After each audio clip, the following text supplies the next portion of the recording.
thank you very much for coming today. It's a privilege to be here. I never thought I'd be sharing the stage with rock musicians and Public Enemy, so it's a real treat and something hopefully I'll be able to tell the grandkids about.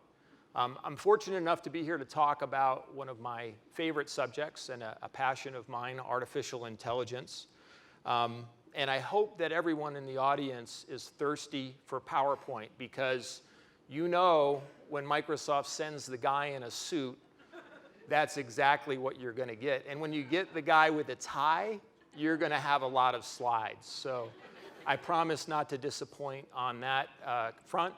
But I've also culled from my archive a few videos that I hope will liven up some of the topic for you and help to make it real and show you how we at Microsoft have been approaching AI from an ethics perspective. So today's agenda, I just wanted to set expectations about what I was going to spend our time today focusing on. I wanted to begin with a discussion about what AI is and also what AI isn't. I know that sounds rudimentary, but I found that if you ask 5 random people in the street what they think AI is, you'll typically get very different answers. So I've tried to distill down a simplified definition that we can use today as sort of a common platform for us to launch into our discussion.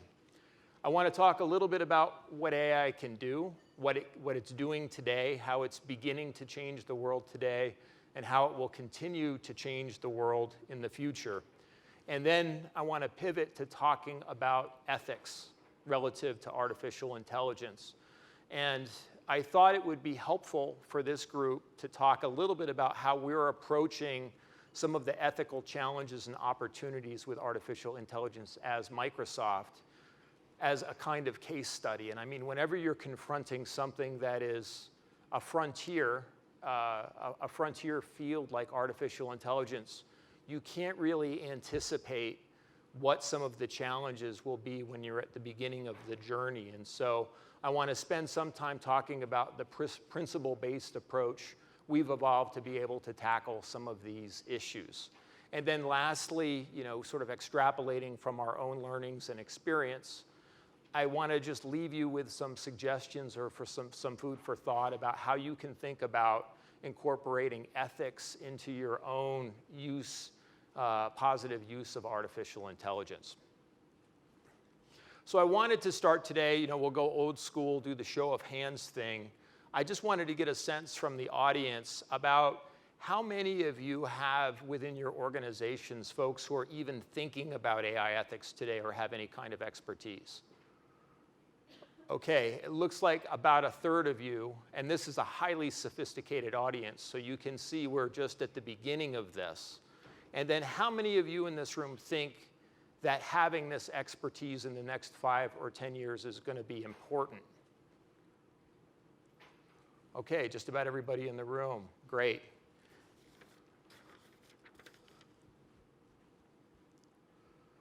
So as I said, I wanted to begin by talking a little bit about what AI is. And in its simplest form, and this is a definition that's been provided to me by some of our subject matter experts at Microsoft, it is very simply software that can be trained to recognize patterns and or make simple predictions as well or even better than humans can in certain limited domains.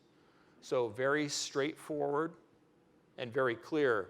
Some examples that many of you will recognize: facial recognition, which I'll talk about in a little bit, the ability to recognize objects not just in pictures, but in the real world as well.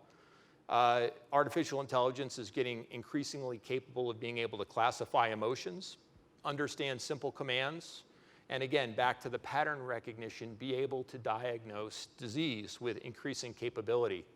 And then for prediction, we all know about the famous battles between artificial intelligence and the Go champions, chess, monitoring and repairing airplanes, engines, complicated things along those lines. Translation is an area of rapid exponential growth for the capabilities of AI. and the ability to answer questions. My son, as a matter of fact, my 11-year-old son has mastered the art of AI because I found him the other day using the Amazon Echo we have in our house to do his math homework. And he has very quickly figured out that he doesn't have to show his work or do anything at all, but just simply recite the problem and out comes the answer. So there are certainly some ethical questions to be addressed there. What AI is not, and I suspect, there's probably some Westworld fans in the audience, we are not there. I don't think we're going to be there anytime soon. Our experts assure me that we are a long way from that. And what you'll hear today in my discussion about artificial intelligence is that it is really a certain limited set of capabilities today that really work best when coupled with what we call a human in the loop. Or in other words, there are things that humans typically do very well: structure problems, creatively solve problems, frame issues. And there are things that AI does very well. We talked about pattern recognition and making predictions. And when you bring them together, that's when you get some of this exponential growth in capability that I've been alluding to for the past few minutes. So, in line with that, I want to share a video with you that shows how AI is already beginning to amplify human capabilities and human ingenuity. Please roll video. Behind every great achievement, every triumph of human progress, you'll find people driven to move the world forward. People finding inspiration where it's least expected. People who lead with their imagination.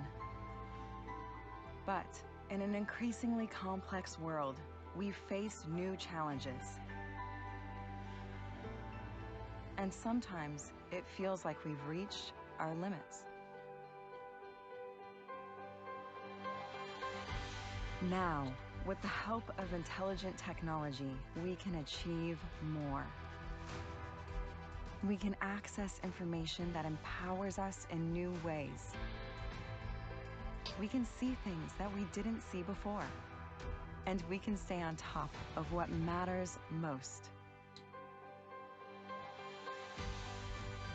When we have the right tools and AI extends our capabilities, we can tap into even greater potential.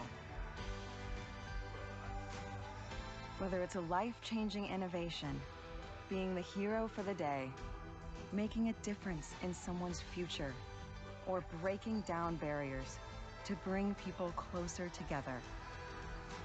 Intelligent technology helps you to see more, do more, and be more. And when your ingenuity is amplified, you are unstoppable.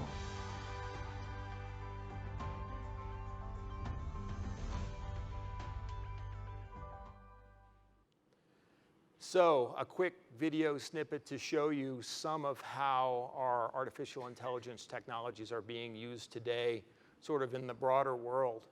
And I want to just take a moment to sort of talk a little bit more about artificial intelligence before I move into ethics. There's a lot of interest in AI, but there tends to be quite a bit of confusion around what AI really is. And to think about AI in the simplest possible way, it's really about computers understanding the world. And that has two fundamental components to it. One, perception.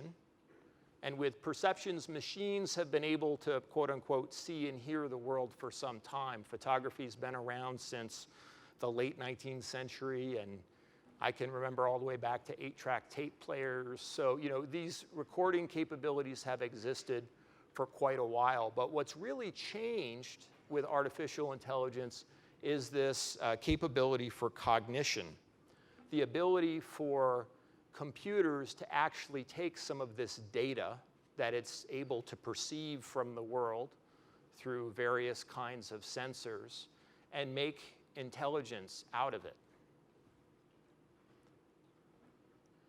So here's a slide with some data from MSR, Microsoft Research, around how artificial intelligence is actually starting to do.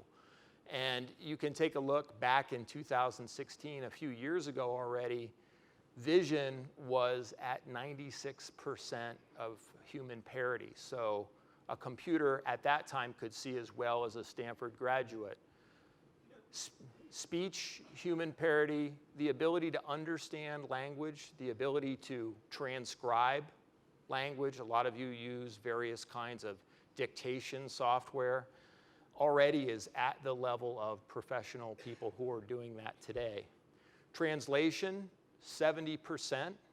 What's fascinating about translation is the growth curve, it's going like a hockey stick. And so the ability for machines to be able to understand language and translate and make sense of it in real time is increasing dramatically. Right now, a technology that I'll talk to you about in a few minutes called Skype Translator, for those of you who aren't familiar with it, can do 64 languages, real-time translation, plus Klingon, for those of you who are interested in that kind of thing. And for me personally, it's had a lot of valuable use cases from my business life. But in my personal life, my wife is from another country. Her siblings, her family, her extended family, most of them do not speak English at all. And so I have been able to have fairly robust conversations with my in-laws as a result of being able to use this Skype translator technology. And then lastly, reading is almost at 90%. And think about a computer reading a book and being able to answer complex reading comprehension questions that's asked of it after having consumed that book. And so that capability is on the rise as well. What's led to this change are really two fundamental developments. One is the digitalization of vast amounts of data. So you have on your chair a little gift from Microsoft to you. That's a book that I just finished about digital transformation and how companies and the way business is happening has been radically shifted because of the digital capabilities that are new. And artificial intelligence is one of the subjects that's talked about in there. But it's this access to new high volume digital data that comes from things like search engines or data that's online or information that is stored in large data centers. Couple that with huge computational power, and there's an unprecedented amount of computational power available today. We're one of the three what so-called hyperscale cloud providers, and sort of to net that out, that's companies that spend billions of dollars a year on data centers. Last year, we spent close to $11 billion on data centers.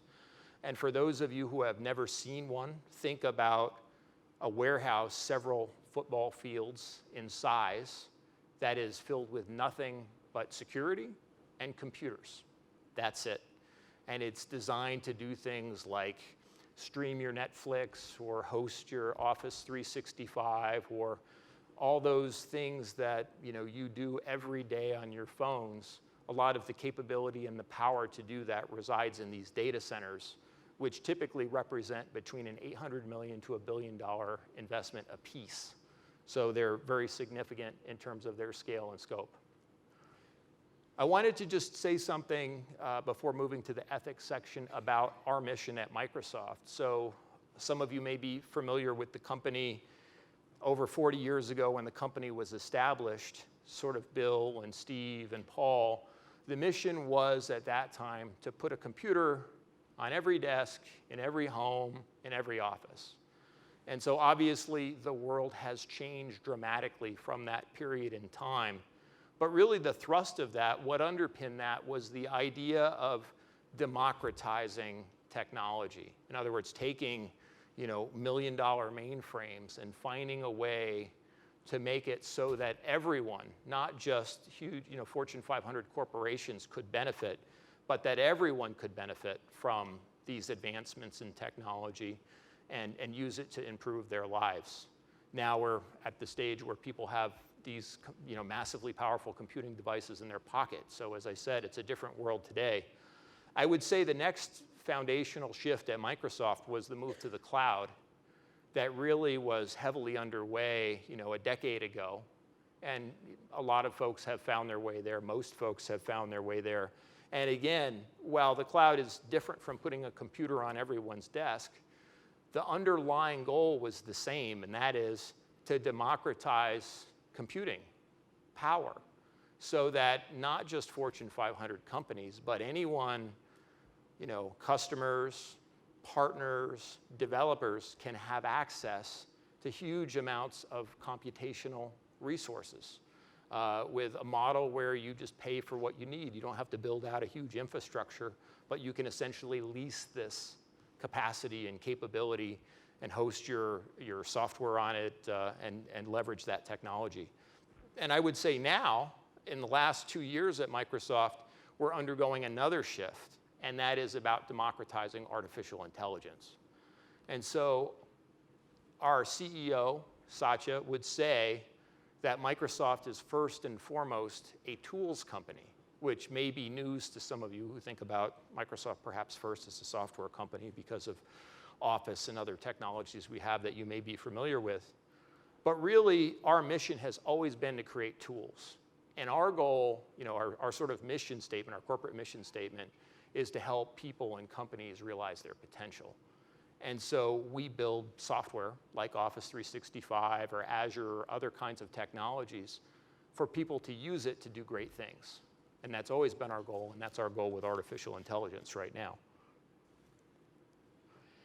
So AI's practical promise. You saw in that video some scenarios, educational scenarios, healthcare scenarios, where artificial intelligence can have an impact to bring healthcare more broadly to people in the world, to scale down costs, to increase capabilities. The promise of self-driving cars is right around the corner. I was almost hit by one the other day in Seattle. And agriculture, of course, precision agriculture to feed the world's hungry. I wanted to show you sort of a practical example. I mentioned this Skype, bless you, I mentioned this Skype video conferencing technology. I wanted to show you sort of a real world scenario of how this technology can be used.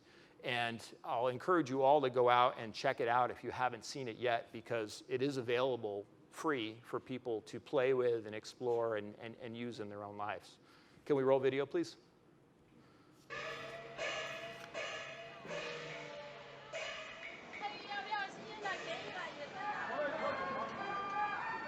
Mandarin is difficult, very difficult. Even the locals say so. One sound can have many different meanings. You do not want to get the pronunciation wrong. My name is Tom Carter from San Francisco. I'm a photographer based in China. I arrived in China over a decade ago just to go backpacking, but over time, China has become like my second home.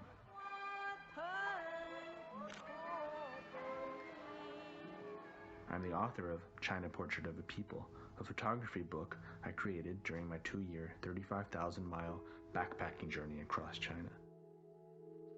I've learned some basic Mandarin, or what I call survival Chinese, but when I'm out traveling in the provinces, they don't always get me.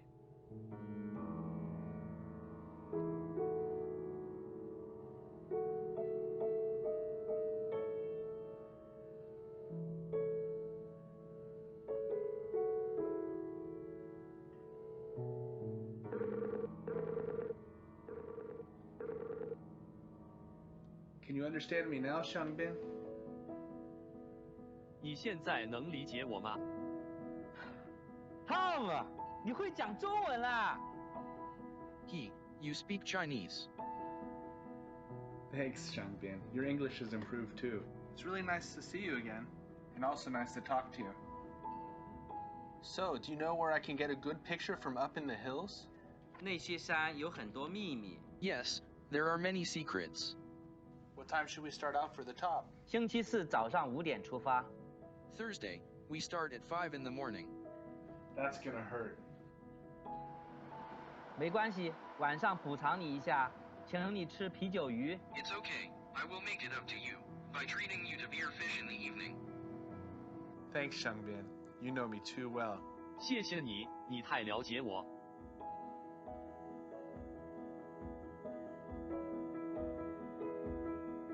Communication is, of course, the key to my career. In order to be able to explore a new culture, you need to be able to communicate with its people. That's when the barriers come down and you discover the real China, and its true beauty and its secrets open up. 漂亮吗？ Good.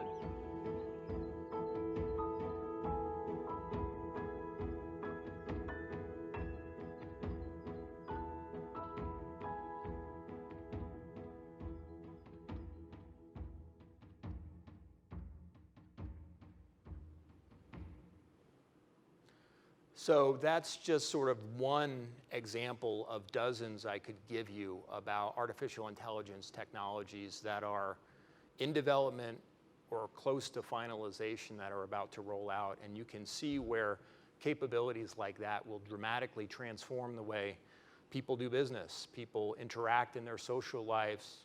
The world is going to be a very different place. You know, I talked about how different the world is than from 40 years ago, when Bill sort of had this mission around putting a computer on a desk in every home, where everyone here has devices with massive computational power in their pockets. I think it won't be 40 years before we see a dramatic revolution in terms of the way many things are done due to artificial intelligence in the decades ahead.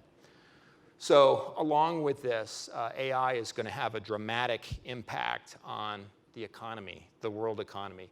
This is a recent study from Accenture that is their prognostication of what they expect to happen from countries that embrace artificial intelligence and use it to raise their national competitiveness.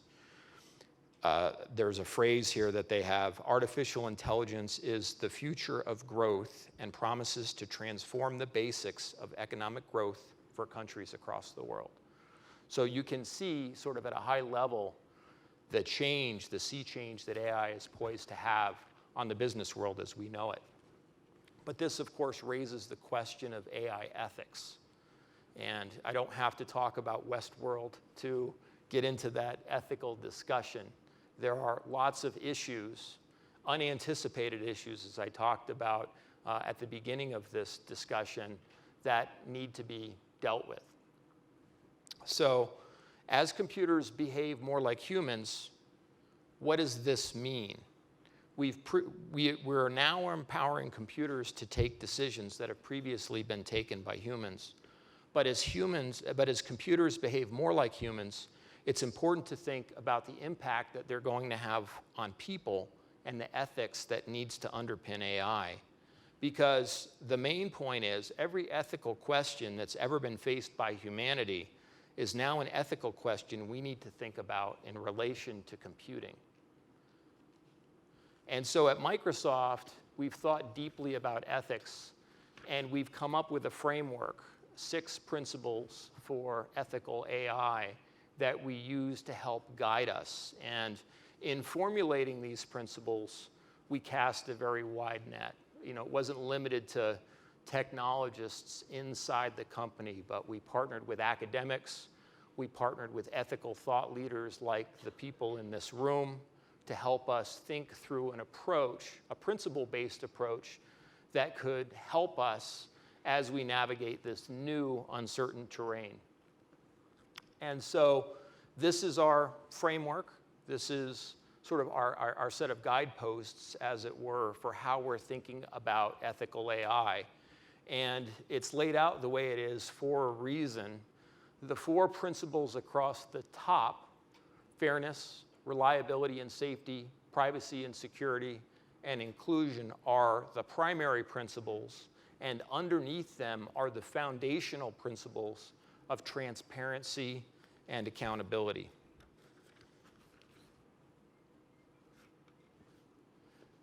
So the question of fairness is a fundamental issue for artificial intelligence. Some of you may be familiar with this front page story from the New York Times that ran in the not too distant past about concerns around bias of facial recognition software.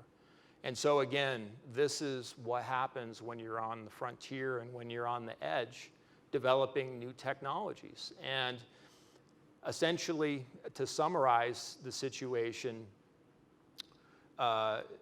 there was facial recognition software that was being used, and it was determined that it was much more accurate in identifying white males, and it struggled with females and people of different ethnicities.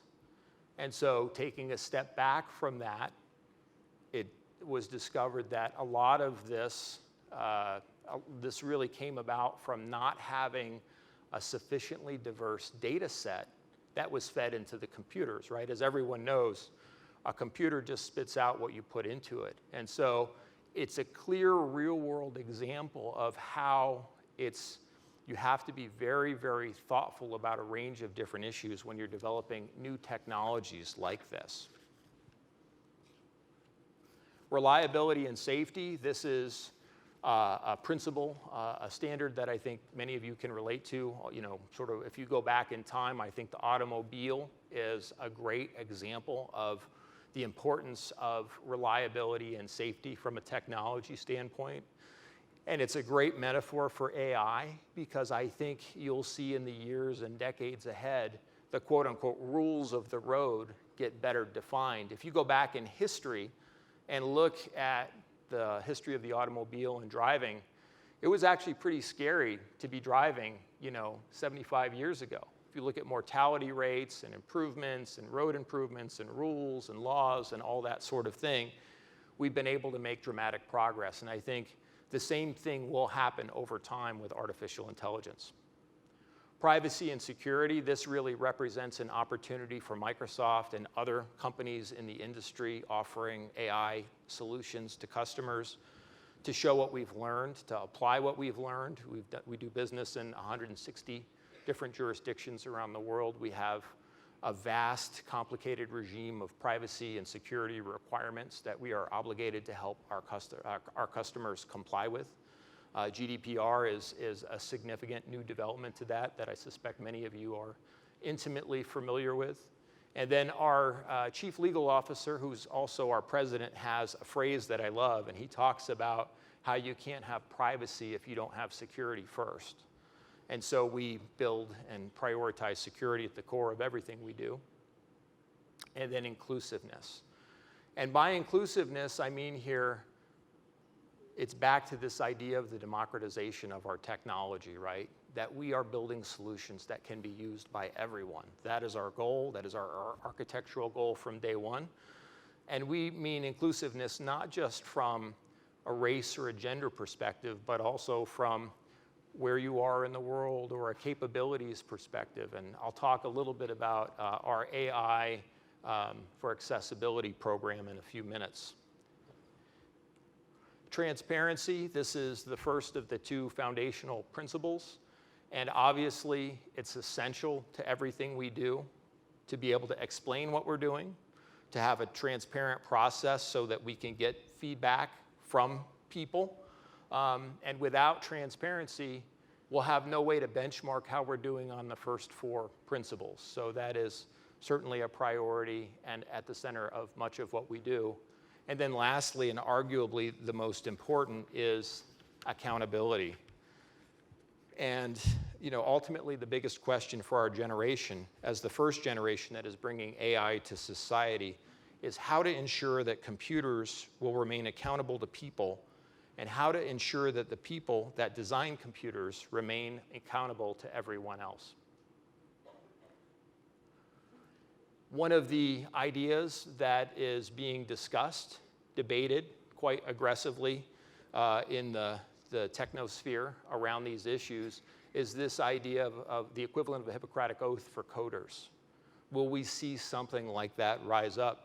And I'll talk a little bit later on about another book that we recently published called The Future Computed that spends some time exploring this notion.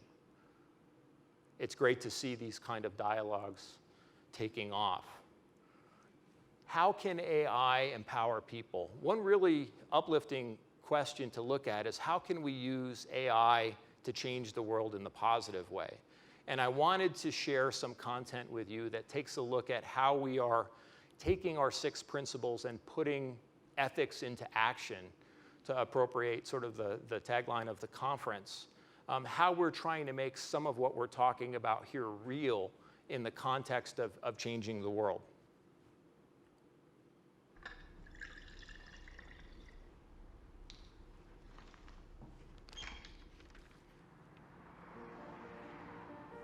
I'm Saqib Sheikh. I lost my sight when I was 7, and shortly after that I went to a school for the blind, and that's where I was introduced to talking computers, and that really opened up a whole new world of opportunities. I joined Microsoft 10 years ago as a software engineer. I love making things which improve people's lives. And one of the things I've always dreamt of since I was at university was this idea of something that could tell you at any moment what's going on around you. I think it's a man jumping in the air doing a trick on a skateboard. I teamed up with like-minded engineers to make an app which lets you know who and what is around you. It's based on top of the Microsoft Intelligence APIs, which makes it so much easier to make this kind of thing. The app runs on smartphones, but also on the Pivot Head smart glasses. When you're talking to a bigger group, sometimes you can talk and there's no response, and you think, is everyone listening really well, or are they half asleep? And you never know. I see two faces, 40-year-old man with a beard looking surprised, 20-year-old woman looking happy. The app can describe the general age and gender of the people around me and what their emotions are, which is incredible. One of the things that's most useful about the app is the ability to read out text. Hello, good afternoon. Here's your menu. Great, thank you. I can use the app on my phone to take a picture of the menu, and it's going to guide me on how to take that correct photo. Move camera to the bottom right and away from the document. And then it'll recognize the text. Read me the headings. I see appetizers, salads, paninis, pizzas, pastas. Years ago, this was science fiction. I never thought it would be something that you could actually do, but artificial intelligence is improving at an ever faster rate, and I'm really excited to see where we can take this. As engineers, we're always standing on the shoulders of giants, building on top of what went before. And in this case, we've taken years of research from Microsoft Research to pull this off. I think it's a young girl throwing an orange frisbee in the park. For me, it's about taking that far-off dream and building it one step at a time. I think this is just the beginning.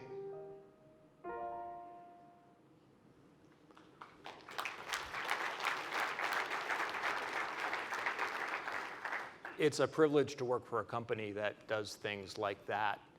I just want to take a moment and talk a little bit about how AI is expanding potential for people around the world, and in particular our AI for Accessibility program.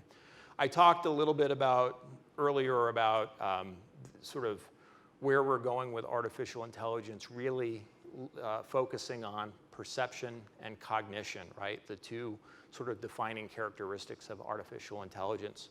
And if you think about people who have disabilities, people who can't see, for example, think about computers increasingly being able to see and recognize objects, what that can mean for that community in their lives.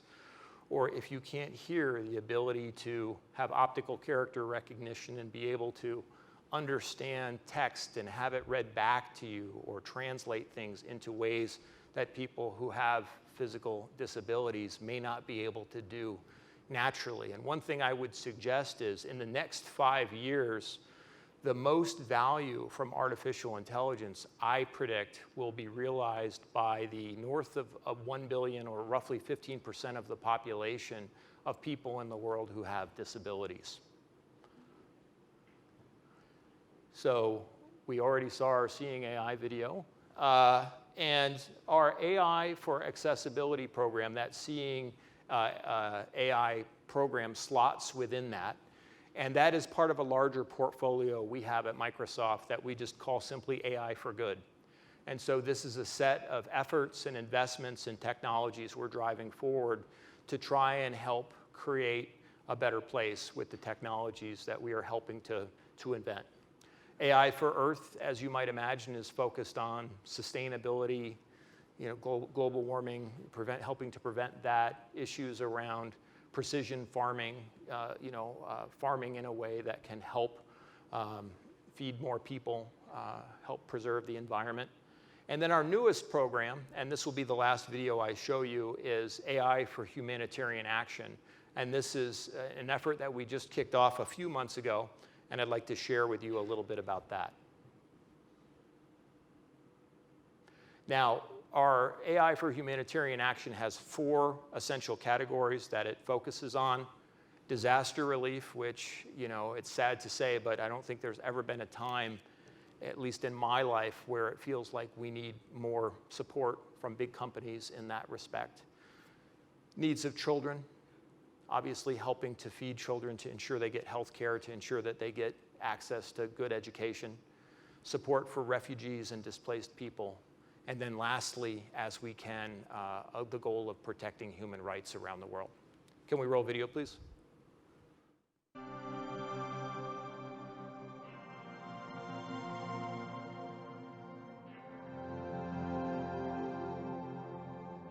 Human rights situation often deteriorate very quickly, and the faster we can get the information and we can react to the situation, it can be a real game changer.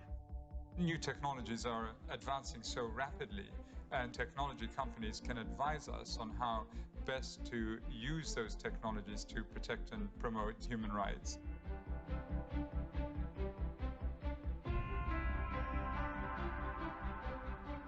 Our objective is automatic damage mapping, because after the disaster, the government needs the damage map to carry out the effective rescue.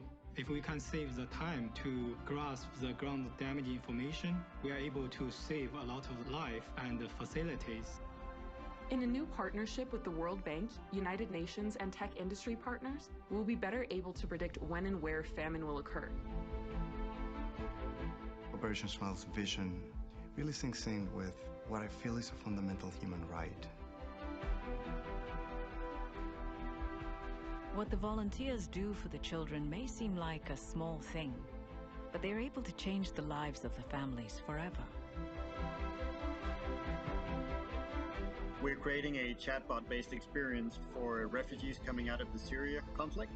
Purpose is to have displaced youth find a way to discover and access learning materials. You can engage directly with the course content. It's just the beginning of the impact that we hope to have with the tools at our disposal.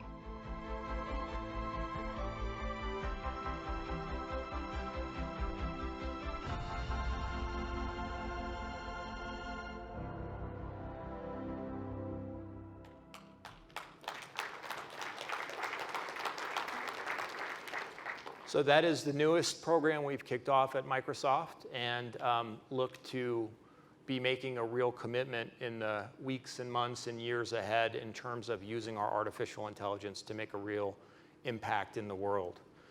And so with 3 minutes left, a few thoughts I want to leave you with.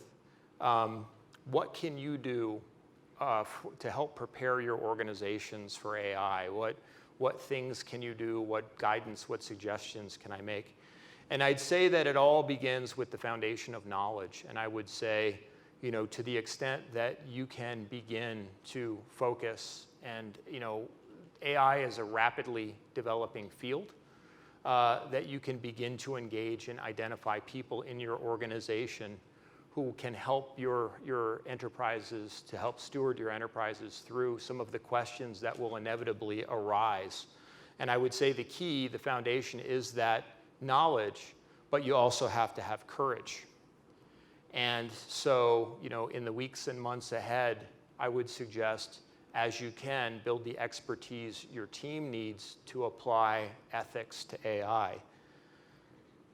And you have to have the courage to be able to apply what you've learned in real-world situations. So this is a story that ran recently.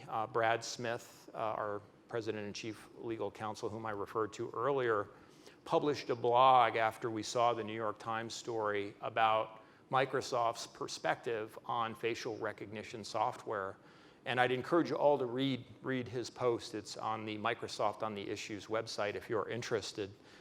in this subject, but really it was a call for governments, elected officials, to regulate this technology, because it's our view, commercial companies, it's not our role to be doing that, but it is also something you don't see every day, where commercial companies are calling for the regulation of services that they sell. But in this case, we felt it was the right thing to do. So we're now full circle back to where we started again, and I hope, at least for some of you who are perhaps newer to AI, that some of what we talked about today can help, help leave you with the sense of the importance and how pervasive artificial intelligence will be in the future, and to begin to sensitize you to thinking about questions of ethics and artificial intelligence. I wanted to point you to some resources. I mentioned the Digital Transformation in the Cloud book that hopefully you've all received a copy of. These books they've all been produced by my small team in the last year, so if I have dark circles under my eyes, you'll know why. They're all sort of related in terms of the subject matter they treat, but they're designed for slightly different audiences. Our Cloud for a Global Good book is really designed to be a policy roadmap for government. So as people think about issues, regularly important issues like affordable access and sustainability and environmentalism using computing, it's a great book with a lot of useful material for governments who are looking at policies for their countries.